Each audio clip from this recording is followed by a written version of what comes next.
মৃৎ শব্দের অর্থ মৃত্তিকা বা মাটি, আর শিল্প বলতে বোঝায় সুন্দর ও সৃষ্টিশীল বস্তুকে। তাই মাটি দিয়ে তৈরি সব শিল্পকর্ম মৃৎশিল্প হিসেবে পরিচিত।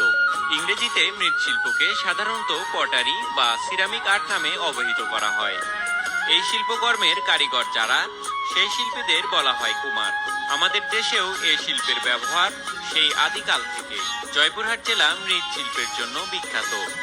এছাড়া বাংলাদেশের প্রতিটি ঘরে মাটির তৈরি হাঁড়ি পাতিল, কলসি, থালা, বাটি, ফুলের টব, ফুলদানি, খেলনা, শৌখিন সামগ্রী সহ নানা জিনিসপত্র ব্যবহার হয়।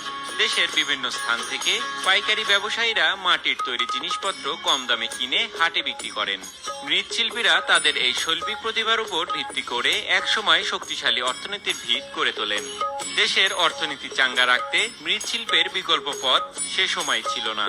আজকাল বৈশাখী মেলা, গ্রামীণ কিছু মেলায় ঘুরতে গেলে দেখা মেলে পোড়ামাটির নানাবিধি কাজ, গৃহস্থলীর নিত্য ব্যবহার্য দ্রব্যাদি, পুতুল, খেলনা, প্রতিমা, শোপিস সহ অসংখ্য তৈজসপত্র।